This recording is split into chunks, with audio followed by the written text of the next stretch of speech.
Thursday, April 15th, 2021, formerly known as Tax Day, but because the deadline for submitting your federal and state income tax has been moved due to COVID, it's not Tax Day today, but it's April 15th. On Thursdays here on the Vote Common Good podcast, we take a look at some issues that matter in our society. And today I'm by myself in the podcast chair, sitting down today in Minneapolis. So if you're following along on the social streams and have a chance to comment, I'd love to hear where you are, where you're coming from, what it is that you're doing. So please let me know right there. On each of our days, we invite you to take an open-eyed view of the world that we live in, to see it clearly, and then to approach it with some hope, as we like to say around Vote Common Good, with a little faith, hope, and love for a change in America. And to consider issues that matter to us. And today it matters that we're going to be talking, an issue that matters is talking about policing, about militarization, and the increasing story of violence in the United States of America. So we're going to spend our time today not in a dialogue like we do almost every other day. Almost every other day there's a co-host, there's a guest, there's someone. It's a dialogical style, conversational style of podcast. But today it's a monologue. Now, if you throw something up in the comment sections, if you're watching on the social streams, I'd be glad to address those as we go. But I chose to take this topic on myself today. It matters a lot to me. As some of you know, if you've been listening to this podcast over these weeks, I am in Minneapolis, and our city has become the center of an awful lot of conversation around policing and the way that the police force is often applied inappropriately and disproportionately to the Black community, to the indigenous community, and to other people of brown skin. And it's true, in my view. I think it's provable by the facts that this is the case. So we're going to talk about that. But we're also going to talk about the increased militarization of the United States of America. I mean across the board, not just in policing. The increase in militarization shows up all over, shows up at our airports. It shows up on our streets. It shows up in our policing, of course. It shows up in our generalized culture.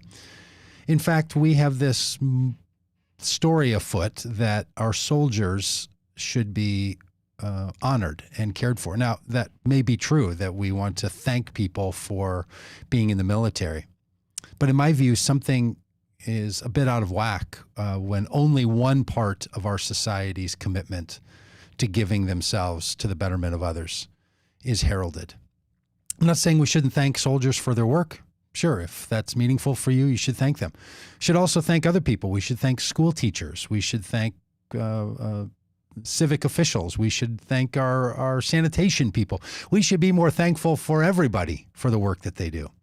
There's something, when you're going to get on an airplane, something to me odd about the fact that when the seating is happening, they say, if you're a current military member, you get on first. Now look, I get it. We want to be thoughtful. This country's dealing with its own history out of Vietnam, where soldiers were treated worse when they got home, and they were drafted.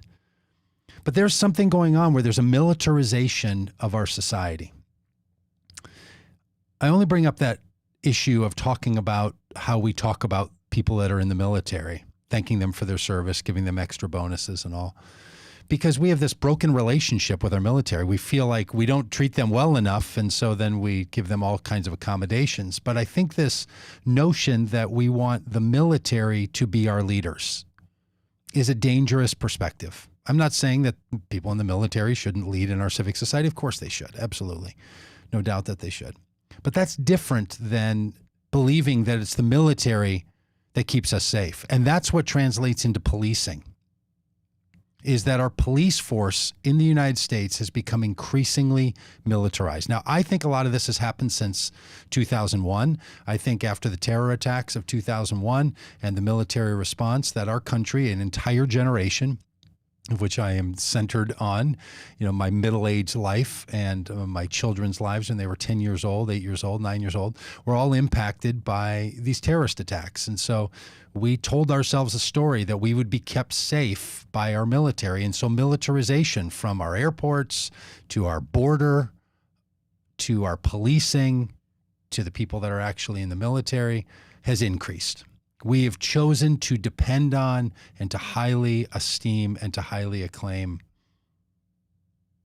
the military. I think it's really dangerous. I'll tell you who else agrees with that perspective. People that are in the military. They know how limited the military's capacities are. Generals will tell you this. Average soldiers will tell you this.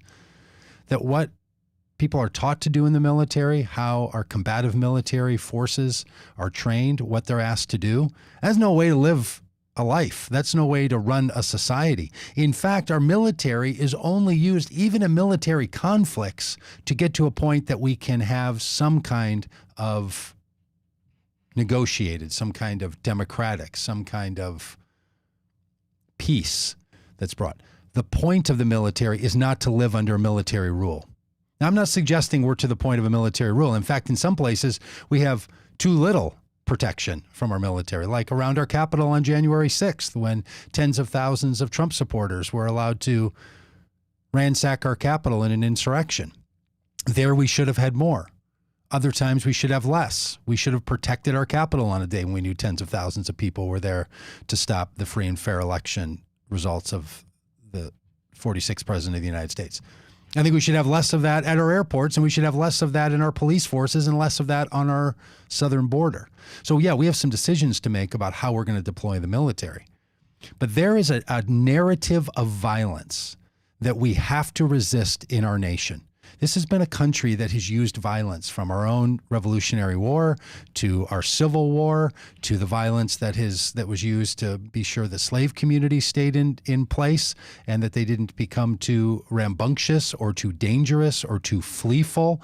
All of those conversations were part of our history, and the way that the police forces and the way that private police industries have been used to incarcerate and to punish people.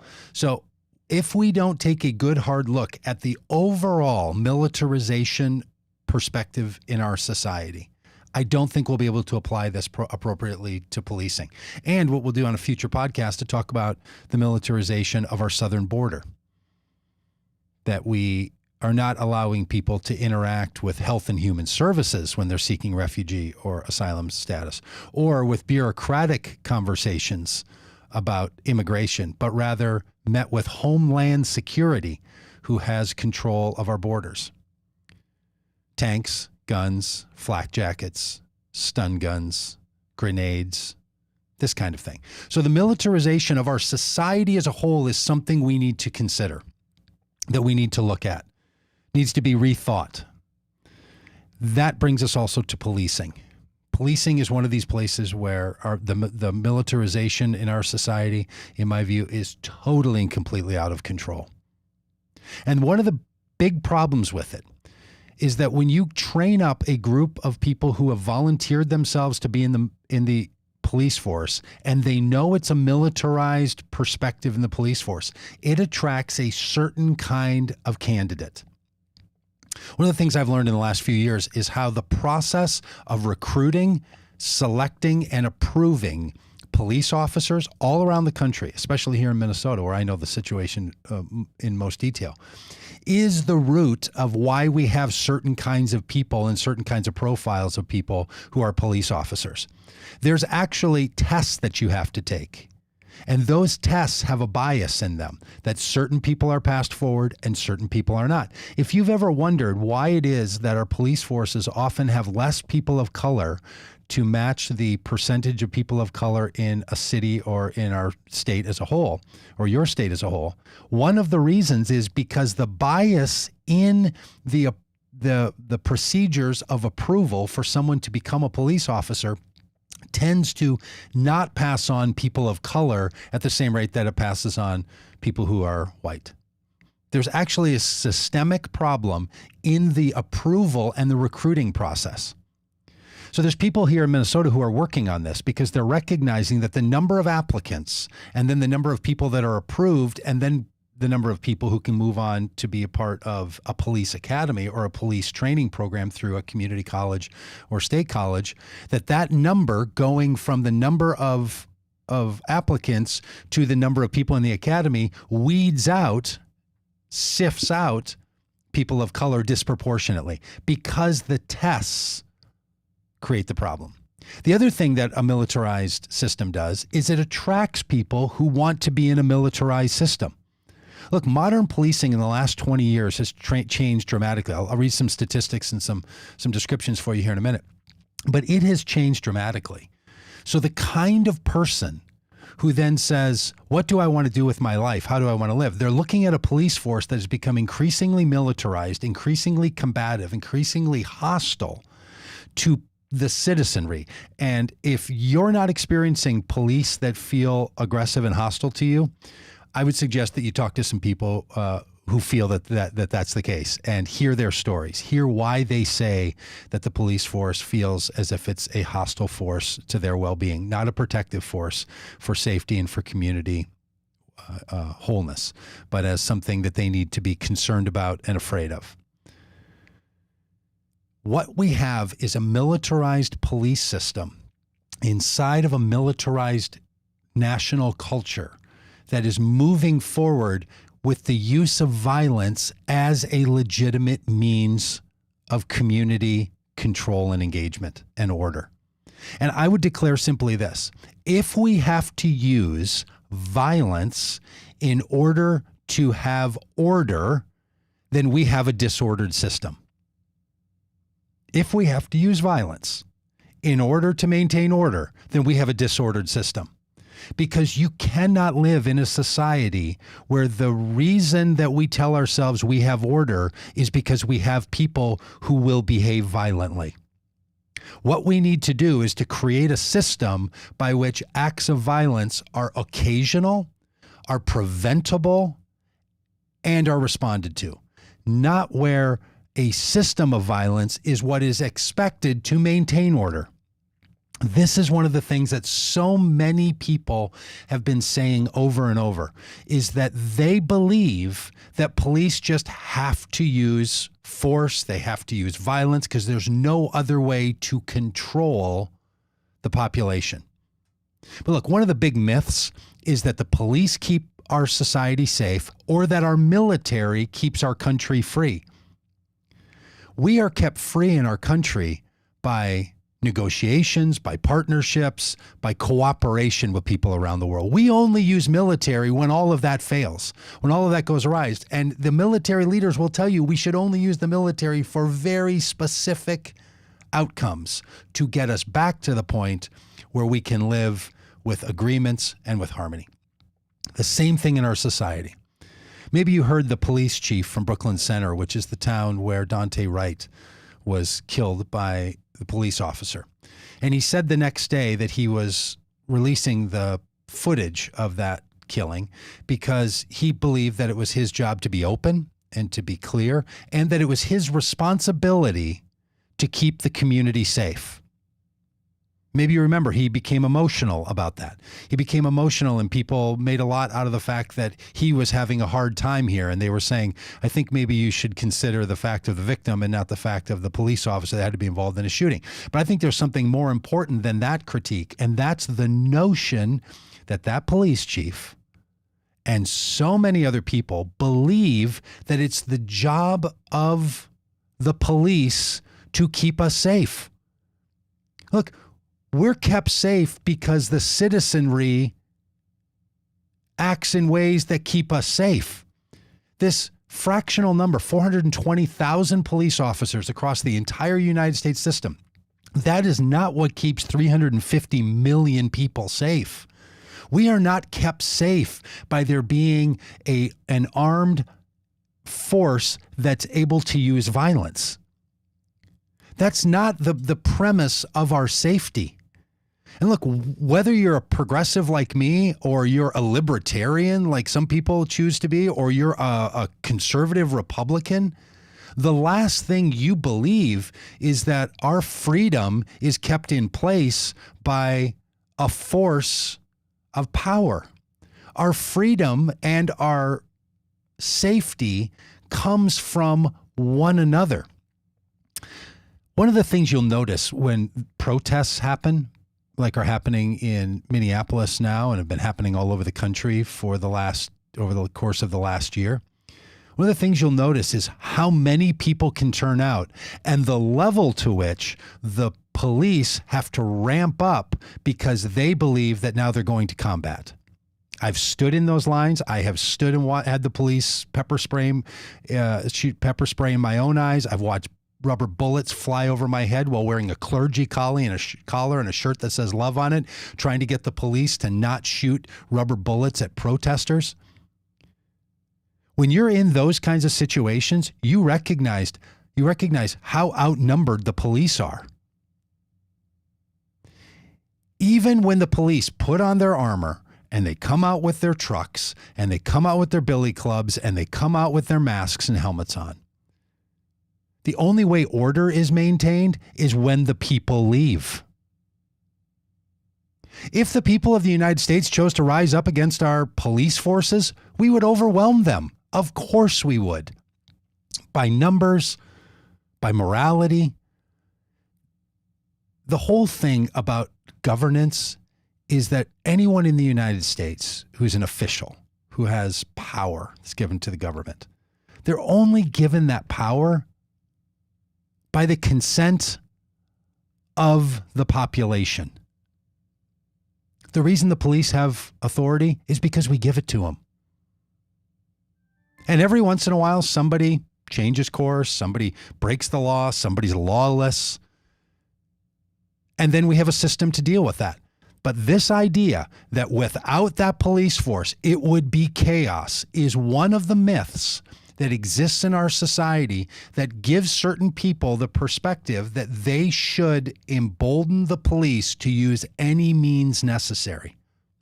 What I'm arguing for is an entire society, what I would call a society of the common good, that does not believe that the safety of our communities is first and foremost the product of our police forces, but it's the product of our people.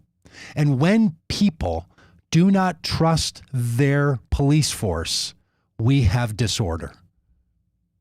So even though there's some people that want to argue for law and order, the modern day policing styles in almost every major city, every rural community, every suburban part of America is not comfortable with the direction of modern day policing. Some of this is racial. Some of this is the commitment to a narrative of redemptive violence. If you're unfamiliar with that term, it's a term that's been significant in the development of philosophy and theology, that we want to remove the notion, want to remove the myth that through violence, redemption can come.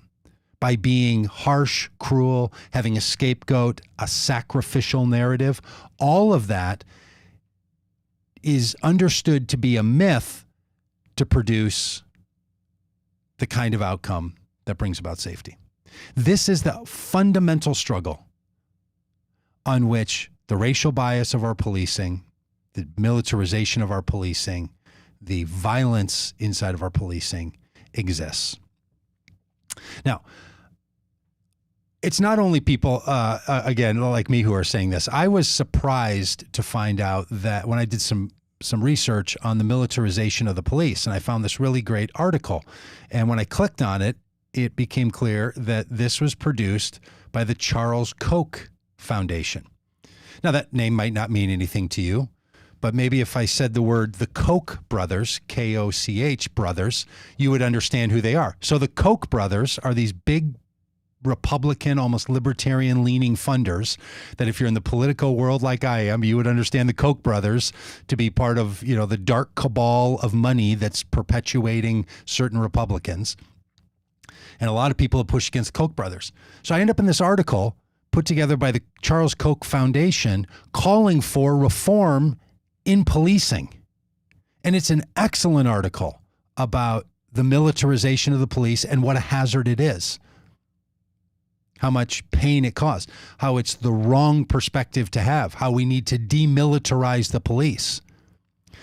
This was from 2015, this article. I'm going to show you a short 60-second video here for you to watch if you're watching on the video stream, and to hear if you're on the podcast. They produce these 60-second videos to try to help people understand the problem with modern day policing and where it's gone and why people shouldn't trust it anymore with some animation. So even groups like the Koch brothers and Charles Koch Foundation are making the argument that to militarize our police so that they can affect violence to try to control the society does not bring about a drop in crime. It does not bring about a safer society. It does not treat all citizens or perpetrators in a way that we should accept in this society. Okay, so I'm going to play the 60-second video for you, and then I've got some details for you that come from this article here in a bit.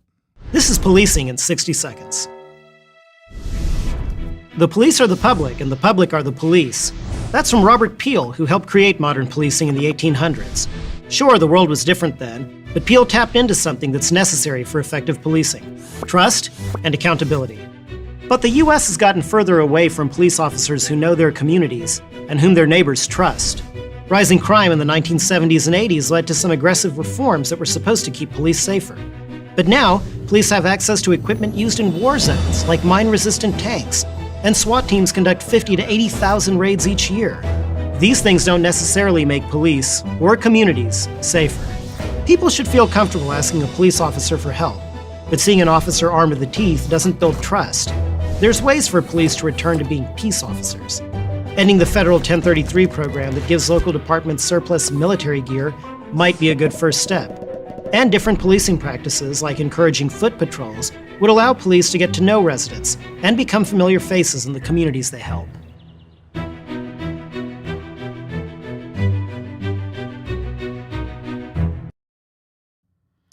So there's the Charles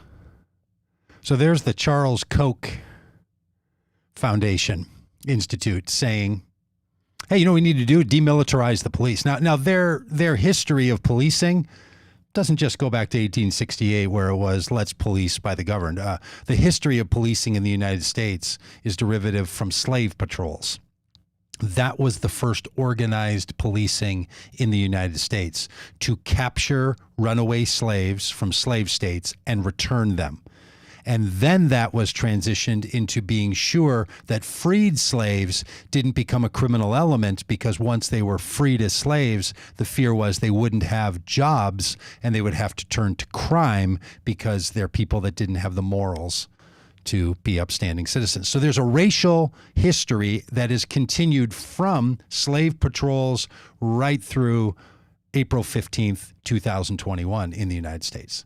No doubt about that.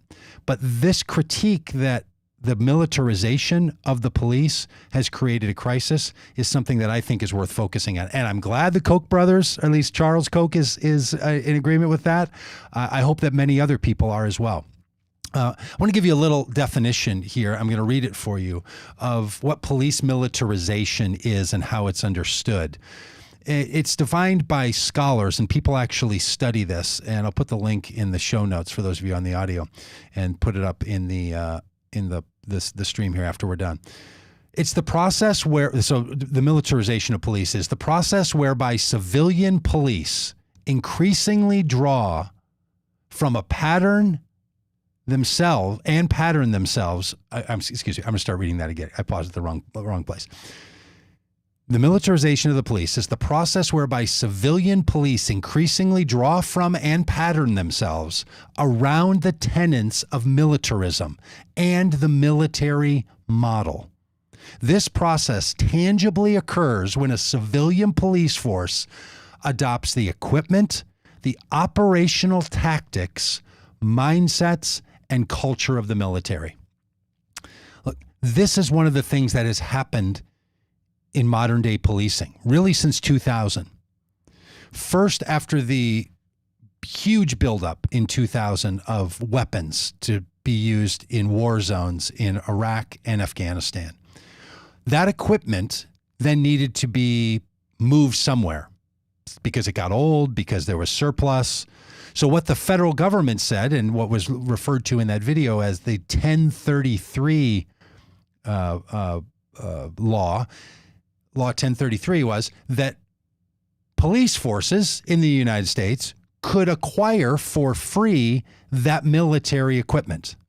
So the actual equipment itself, tanks, rocket launchers, Humvees, the kinds of things that you'll see in the videos of the police coming out around street protests, all of those kinds of weapons, armored vehicles, even aircraft, comes from this 1033 program where the federal government would move the equipment from the military into police forces. Well, so imagine what has to happen when you do that. You have to then train people on how to think about and how to use and how to deploy military weapon assets. So what do police forces do? They bring in people from the military to train on how to use this equipment. And this is what started the engine of seeing our local police as a force that has military capacity. The argument given is, well, the drug cartels, the organized crime, they carry this same kind of equipment. So people have been studying this. They've been studying this over the last 2 decades. Is that true? As it turns out, almost no military equipment has been used in any drug enforcement against any cartel in any situations. Do you know when most of it's been used? To clear the streets around street protests. The only time in the city of Minneapolis and surrounding suburbs that the police forces have put on their armored gear, pulled out their Humvees, put on their military garb. The 2 instances where that happens are all the street protests, which have always been protesting police violence, and when the RNC convention came to Minneapolis, the Republican National Convention back in 2007. That's when. Didn't have to use it. There wasn't anything, but they were out in force to make sure that everything looked safe. And occasionally, around the Super Bowl, they would throw a little bit of it. But when it really comes out in force, it's to respond to citizens responding to police killings. The actual use of this militarized force is to respond to people who are protesting police violence. Do you see the cycle? This is part of what makes it so insidious, is that the need for it is that someone's throwing a water bottle or shooting a bottle rocket or throwing a brick over a fence. Well, when have those things happened? After the police have killed someone and the citizenry responds to say, we need to raise attention, scream our voices, shout from the rocks so the rocks don't shout out, and make it clear that we're not going to stand for this kind of treatment any longer. So the very aggressive behavior of the police and the response of the citizenry is what brings out the militarization. So that's how the weaponry is used. But it's the mindset, it's the mentality that has gone on to create this circumstance. I want to read you a bit more from this article.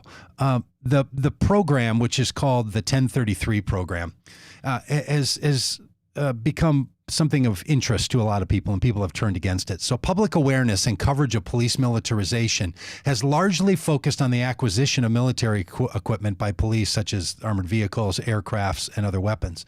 Since the early 1990s, the Defense Department's 1033 program has provided local law enforcement agencies access to military-grade equipment. But that really took an uptick after the 2001, 2002, and 2003. That program was then expanded by Donald Trump after President Obama attempted to limit its use, allowing law enforcement agencies to receive excess Defense Department equipment that would otherwise be destroyed because it was no longer useful to the military. Over 8,000 law enforcement agencies have utilized the 1033 program to access more than $6 billion worth of military equipment, including night vision goggles, machine guns, armored vehicles, bayonets, grenade launchers, and military aircraft. Other items that can be accessed by local law enforcement agencies through the program include field packs, canteens, sleeping bags, and ponchos. The increased use of military equipment has coincided with an increase of military tactics.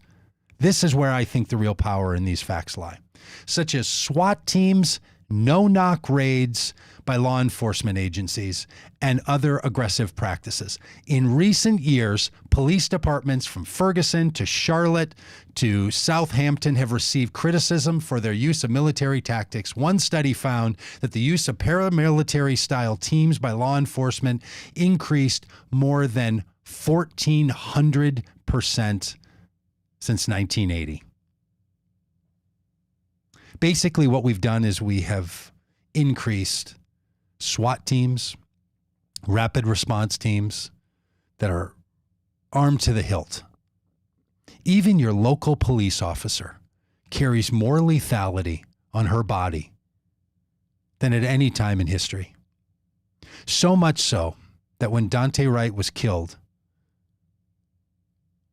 by that police officer, she had to choose which weapon she was going to use, the taser or her gun. Then you know why she chose her gun. It's what she was trained to do. The amount of training she has received, the amount of time she has been at shooting galleries, the amount of time she has fired that weapon in training compared to the amount of time that any police officer uses their taser is a multiple of times. Police officers will tell you they're trained to use their taser, but they're not drilled on it. They don't use it all the time. Apparently, they're expensive. When you fire those tasers, then they have to be replaced and put back together, so they don't actually use them in real training situations. But do they go to the gun range? You better believe they go to the gun range.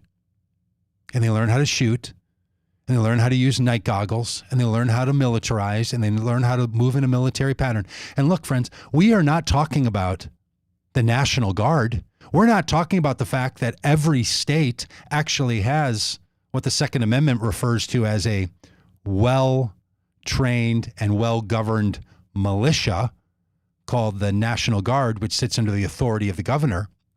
Our states already have in-state military forces. But did you know that those military forces are not supposed to be deployed against our own citizens? They're supposed to protect our citizens. The police, on the other hand, they're not restricted from using the same military tactics and the same military weaponry that the National Guard has.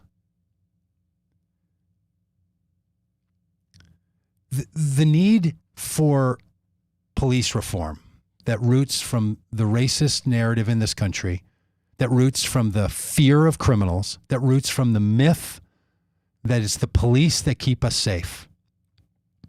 The reason the reform has to be so deep is because it has become so lethal.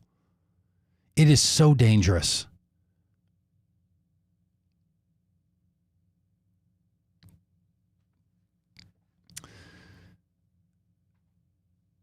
You may have your own story of having been on the blunt end of the violent police tactics.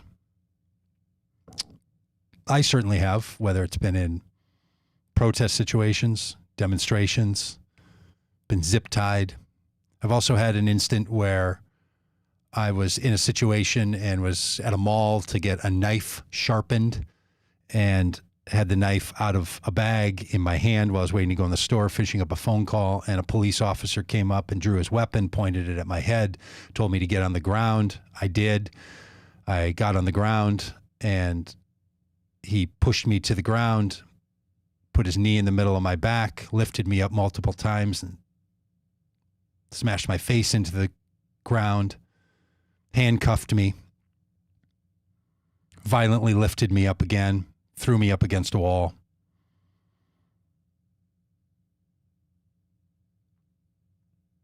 I'm not a police officer. I don't know if that's how they're trained.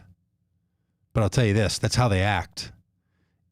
And watching the Derek Chauvin trial this week, to hear the defense come out and say from their witnesses that what Derek Chauvin did to George Floyd, totally appropriate. It's what we should do. It's what we're trained to do. Now, there's other police officers that testified, no, it's not at all what we should do. That's not how it goes. That's not how it should function. So there's a debate inside policing about how we should behave. There's no doubt about that. This is not just, those outside the police force from those inside the police force having these arguments. This is all over our society. This is happening in, family rooms and at restaurants and in bars. People having these conversations. It's certainly happening in churches, I hope. Pastors, if there's pastors who listen, why don't you raise this issue and talk about it in your community? Ask people to tell their stories of policing.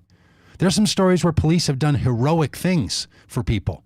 And in very few of those circumstances, was it with the force of lethality? Was it with violence? Was it with shouting commands? Was it with apprehensions? There's an entire perspective that has come from the military that now is on our streets. Just yesterday, I was just down the road from here and was driving and had to pull over because a Minneapolis police squad was leading a caravan of National Guard trucks rolling into another part of Minneapolis where I was headed. If you're in a city where you've seen the militarization of your streets, where curfews have been called, where the police are out in force, where there's military around, you understand that we have this capacity and it's being used and it's being utilized. If we're going to reconsider policing and policing policies and who gets pulled over and who has charges brought and what those criminal charges should have as sentencing, if we're going to look at sentencing reform in the justice system, if we're going to look at who's being put in jail, all of that we have to look at. And we have to look at all of it through the lens of the violence and the militarization and the myth that if we use violence, that will keep us safe. So if we can put people into prisons where they're punished rather than a prison that's built around restoration and retribution, or one that's built around retribution rather than restoration. If we believe that that's the story that we should live in this country and that we would be overwhelmed by hordes of danger without the acts of violence and without punishing criminals, then we're going to continue to live in the kind of world that we have right now. One in which the trust in the police has declined to the lowest level in the history of this country. In every group. This is what I found in this research. Every group of every age has less trust in our police and policing in America than at any other time. Simply put, it is not working. It doesn't work. So some people say defund the police because they want the funding moved away from the police. Because even though you get this equipment for free from the federal government, you know what you have to do? You have to train to use it. That's expensive. You have to keep it in working order, extremely expensive. And what's even worse, according to the rules of the 1033 program, you have to use it. The 1033 program mandates that if a police force takes equipment from the federal government and they don't use it within the first year, they have to give it back. There's an incentive to use it. Now, that could be changed. I know there's people working on changing that. The incentives and the cost and all that goes into this is creating a context in which not only do the biases of police officers exist, but they're given weapons and they're given immunity. They're given the power by the citizenry that they can respond however they need to respond, and people will follow the orders of a police officer. You've seen it in the riots if you've been watching on CNN or on the news or on social media. police will come out and say, we're now telling you you have to leave. And because they tell you something, you then have to do it. The order of a police officer is an act of law. That's what we give to police officers. And then we load them to the hilt with military weaponry and a mentality that the streets of our cities are a battlefield. In the city of Brooklyn Center, where Dante Wright was killed, an analysis that was presented to the city council last year found that individuals who were stopped by the Brooklyn Center Police Department from June of 2019 to August of 2020, a year ago, over the course of a year, that individuals stopped by the police in that city over that year, 62% of those people who were stopped were black. 25% of those stopped by the police were white. Only 27% of the Brooklyn Center residents are black. 38.3% are white. So of a population of its 20%, 27% black, 62% of the traffic stops from the police were people who are black. Just random statistics would tell you that's twice as many, that's twice as likely to be pulled over than the population.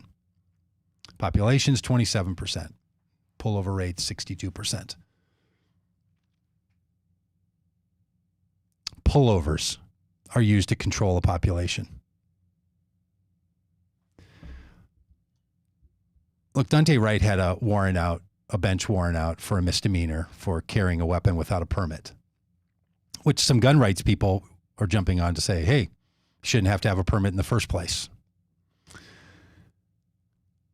But he had a violation. So when they looked and saw that his tabs on his license plate were expired, and just so you know, in Minnesota, the way that that works is on one side, you have a little sticker that has the month, and on the other side of the license plate, the right side, you have a little sticker that's the year. So it would say April of 2021, which tells you that your tabs expire in April of 2021. And it's a different color for the year. The month stays the same and the year changes out. So police officers can see very quickly to see if, are we in this year or last year, right? So they can see without reading the numbers, they can say, oh, it's supposed to be orange and it's, blue. So that tells me that this car is likely driving with an expired tab. So they pull him over and they see that he's got something hanging from his rearview mirror, which is also a code violation for driving. Look, that's a pretext for pulling people over. That's why we do it that way. Many of our highways here in Minnesota, maybe it's the same in the cities and states where you live, they don't pull as many people over now for speeding. What they do is use cameras. And they use cameras that clock your speed, and then it takes a photo of your driver's license. Then they mail you a ticket. Because it's dangerous to pull people over on highways. But on side streets, it's a great chance to check and see what's going on in the car. Where are you going? What are you up to? Where do you find yourself? By the way, you don't have to answer any of those questions to a police officer. It's not their business where you're going. You can ask if you're being detained. If you're being detained, you can say, I want a lawyer, and you don't have to say a word. You have the right to remain silent. You don't have to say anything to them. But none of us do that. You know why? Because we try to work with the police. So they come up to the car and they say, do you know how fast you're going? Do you know, tell me where you're going. What are you up to? What have you been doing today? And we engage with them, right? Because we're trying to not just invoke our rights. We're trying to be decent people. But so many people's experience with the police is that they're not asking those questions simply to check in on you, make sure you haven't been drinking, trying to see if you can slur your word, if you're slurring your words, or if you can follow a sentence and maintain eye contact. No, they're just looking around, seeing if there's another reason. Went out to my wife's car and looked at the back of it, at the license plate, about a week and a half ago. Tabs have been expired for 6 months. We're 6 months late. Should have been updated. So I came in, got online, paid the $114. They sent me new tabs. Got me asking a question. If I can renew my Netflix account every month with an auto pay, why can't the state of Minnesota come up with a way where I could say, when my tabs expire, use the same bank account or credit card I used last time and send me new tabs? Let's go ahead and just make that an automated practice of re-upping my tabs. Why is it that I have to log on to a website or walk into a DMV and have to go through this whole engagement to get my new tabs to drive? Why don't we do that? Or why don't we just take pictures like we do when someone's speeding if their tabs are expired and send them a fine? Or when they go to renew their tabs, you add on the penalty at that point because they were caught not updating their tabs on time. Why don't we find another way than pulling people over? You know why? Because the police want to pull people over. It's one of the mechanisms that they use. So in states, in cities, in counties where they've done police reform, one of the reforms is stop using these traffic stops as a means of engaging with the citizenry. Don't pull people over for this. Find another mechanism. Look, we can figure out how to get the Minneapolis police force an armored vehicle and figure out how to pay to maintain that thing. And we can't figure out how to re-up our tabs for our license plates in a manner that don't get people pulled over. So what's happening in our policing is that it's being used, things that sound reasonable to people, traffic violations, taillights being out, didn't use your blinker, all of this. These are all designed partly to enforce proper behavior, right? You want to teach people to pay their license fee tabs, to use their blinker when they go, to drive with their headlights on, all this kind of thing. There's ways to do this that don't involve having an armed police officer with a taser on one hip and a Glock on the other hip and pepper spray and a nightstick and a shotgun in their car and two officers coming up on either side of your car and asking you to get out and where you're going.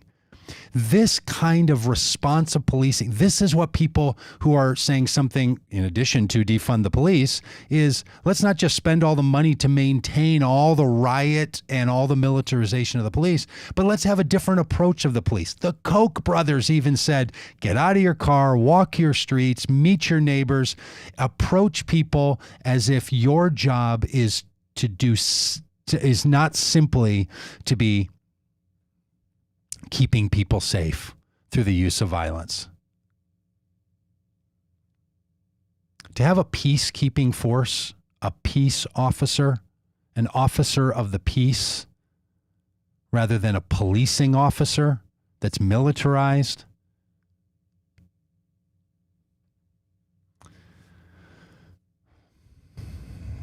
I could hear my wife right now saying, could you stop yelling? Yes, I think I could stop yelling. I'm going to put a couple of these comments here up on the screen and see. I'm flying solo today, so sorry, Cynthia, I got to move this thing out of the way.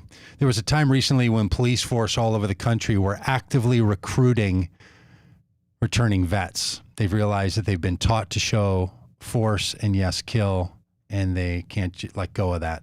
It's a great point, Cynthia. I've heard that too, that the population of local police have been populated by military. So it's much easier to just bring in somebody in the military than it is to, militarize people that wanted to be a peace officer. All right. Well, here's 1699 Stu. Criminals must be stopped and arrested if they've committed a crime, but in no way, I think that's what it should they lose their life in that act. Yeah. Yes. Stu, look, yeah. Do criminals need to be arrested and apprehended? Yeah, we can't have a society of lawlessness. Can we prioritize what we mean by a law that's going to be enforced by the police? what's an arrestable act versus what's a civil penalty. Our police code, our law code, our criminal law code, it's enormous.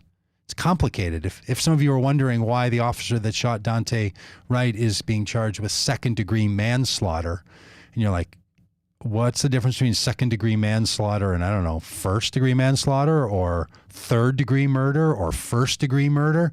Like, just in the killing of people, we have many categories of crimes. Every crime is like that. Our statutes are robust, to say it simply. But how we decide what's going to be arrested first, the discretion of a police officer for who they're going to pull over. My friend lives across the street, was pulled over by the police for too quickly moving from one lane onto another lane to get onto a highway, and he kind of cut across two lanes and was pulled over, and the officer's like, whoa, what was that? What was that move? White guy. And, he talked to the officer, and the officer said, hey, just drive a little more carefully, and so on. He gets home, gets out of the car, looks. His tabs are expired by 3 months at the time. This guy was pulled over by the police for how he drove, let go, didn't even mention the tabs. This was like 4 weeks ago in Minneapolis. The discretion police officers have to not even say anything to my neighbor, to not pull over our car. We're the number of police that saw our car in the 6 months that we had expired tabs. Or to pull a guy over because he has expired tabs. So yeah, we have to arrest criminals. Some of you know that's why I think Donald Trump should go to jail. But I don't think we have to apply this to every single traffic or civic infraction. But look, I'm no genius here. I'm not coming up with a new theory of policing that is, no one's ever heard of. The police chiefs, the police officers know why they pull people over for expired tabs or for rolling through a stop sign or for darkened windows or for things hanging on their rearview mirrors or for whatever manner of rationale. They want to see what's going on in the car. Where are you going? Now, sometimes they're pulling people over to give them speeding tickets because we have a perverse level of incentive for people to be pulled over and have to pay for policing by being fined. Thanks, low tax advocates. Great idea. Let's make traffic a user fee by issuing tickets to people. So, $16.99 Stu. Yes, there's a lot of thought that has to go in on who should get arrested. Mark Collins says 1033 is part of a resource flow chart from product replacement early in the lifespan of the product. Market capitalism anchors recycling, or authors recycling, abhors recycling, pardon me. Market capitalism abhors recycling. All right. James has a comment here. James Howard says, no armed agent of the state should have the power of collective bargaining on any issue of use of force. Boy, James. And the picture is him in a military piece. So, James, I'd love to hear more about your thought about all this, too. James makes a great point. What he's getting at here, if this comment makes sense to you, you already know this. If not, that collective bargaining is part of what the police unions have put together to protect police officers from being held criminally responsible for their actions as a police officer. It's a thorny issue for a lot of people. Unions try to work on behalf and negotiate a contract that's going to benefit their employees. This is true of teachers unions. It's true of packing unions. It's true of trucking unions. It's true of police unions. And the police union has argued that a police officer cannot do her job if she thinks she's going to be held sued if someone says that she has violated their rights. So there's this immunity that's given to them that comes out of collective bargaining. And the federal government is trying to remove this immunity for police officers so that they can be charged. So that's one way to get there. I think back to Mark's comments about capitalism. And one of the solutions I've heard to this idea is that every police officer should have to carry personal insurance the way a doctor does. See, a doctor has to carry malpractice insurance. And if there's enough cases brought against the doctor, their malpractice insurance rates go through the roof and they can't stay in practice because the insurance industry won't insure them. If every police officer had to carry personal conduct insurance and an insurance criteria was brought to bear on whether this officer was insurable or not, instead of the police unions and collective bargaining putting officers who have claims and charges against them, fired police officers being brought back onto the forces, and then the city of Minneapolis paying out $10 million to Justine Ruchek, I think it was, and $27 million to the Floyd family, and Brooklyn Center will have to pay tens of millions of dollars in the civil lawsuit. The city will have to pay that. The police officer can't be sued. The city can. In other words, our civic bank accounts will pay for it. They won't. Now, would that be a fair way to go? That's a very interesting argument. So, okay, one more thought from Tony lives in Brazil. Saying so true about something. You don't know what it was. Fantastic idea. I live in Brazil, but I'm American. Too much police violence all over the world. The U.S. should be leading the way on this new approach. It seems to me that we should. But what the United States has actually done is led the rest of the world in how to militarize our police force. People from other countries come to the United States to see what our local police forces have done to integrate the militarization mindset.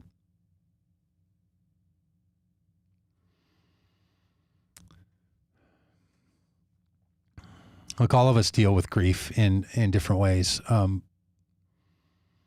Policing grieves me. The militarization of our society grieves me. The story of violence in our country drives me bananas. The stories we tell ourselves about what keep us safe. So I want to talk about it for an hour. But we have to actually pass new laws, have new approaches, do new trainings, train our police officers on how to deal with the trauma that exists in them every day. I'll tell you this. You talk to somebody that's been in the battlefield as a military member, they'll tell you about the emotional, psychological, physical trauma that is. You militarize police forces and send them out every day into the battlefield. Damage it does to those officers. One of the shootings in Minnesota was by a rookie cop. People said, well, he's a rookie. That explains it. The killing of Dante Wright was by a 26-year veteran who trains other officers and was in that very day was training a rookie. And then people are saying the years of compounding trauma made her reflexively grab her revolver rather than her taser. So which is it? That you're not trained or that you've been around it too long? You know what it tells me? No matter if you're new or you've been at it for half of a lifetime, putting this level of weaponry and this mentality of control and dominance and response is a huge part of where the problem lies.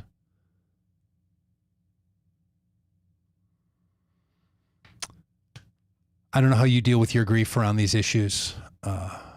Today is the day that the defense is going to close their defense arguments in the Derek Chauvin trial. Just before I started this podcast, Derek Chauvin said he was not going to speak in his own defense. He was going to use his Fifth Amendment, which he has every right to use. And we should all be reminded that when someone uses their Fifth Amendment, the right to not incriminate themselves, that doesn't mean they're guilty of anything. He's guilty because of his actions. He's guilty because of his knee on George Floyd's neck. He's guilty because of his indifference to life. He's guilty because he used his body weight to bring an end to a man's life, all because he had the authority of a police officer. Look, if that crowd had been around and anybody else was sitting on George Floyd's neck, they would have ran over and knocked him off. Why didn't they? Because we defer to our police. Why did George Floyd lay there and say, I'm going to do what you say, I'm going to do what you say? Because, not because he had handcuffs on, because he deferred to the police and they killed him. This is why people don't do what the police tell them to do in all the situations where you want them to do what the police tell you to do. Because we don't trust the police departments and police officers in our society at the highest rate in the history of this country. Some of us because of personal experience, and some of us because of empathic response to what we've seen in the lives of others. So we're all living in the midst of this. This pressure is building. What's going to happen in this trial? How are these 12 citizens of Hennepin County going to rule in this case of Derek Chauvin? I sure hope he's guilty, found guilty. If he is, it doesn't solve all these problems. It's the right thing to do, and we should do it. And then we got to get to work on policing, militarization, and the story of violence in this society.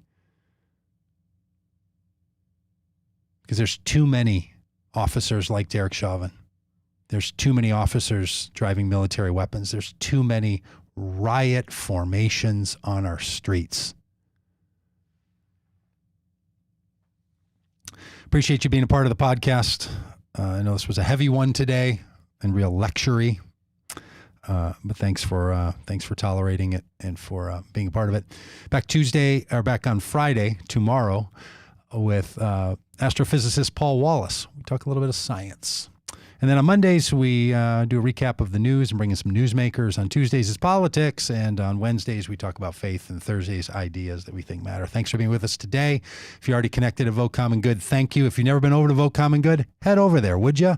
Get on our email list. We'd love to, remind you what we're doing, and don't miss the donate button when you go over there. If these podcasts mean a lot to you and you're willing to donate $5, $10, $500, $5,000 a month, we'd love to have it. So let us know that you've been around by filling out that email form, and share this all with your friends. Share this with the people that you know, our podcasts and all the work that we do. And our email list is the best way to get a little roundup. We send you a Monday roundup and then a couple other emails during the week. So we'd love to have you feel like you're pursuing the common good with the rest of us, whether it's in our voting, in our civic life, and in the rest of what we're doing. And we will talk to you tomorrow.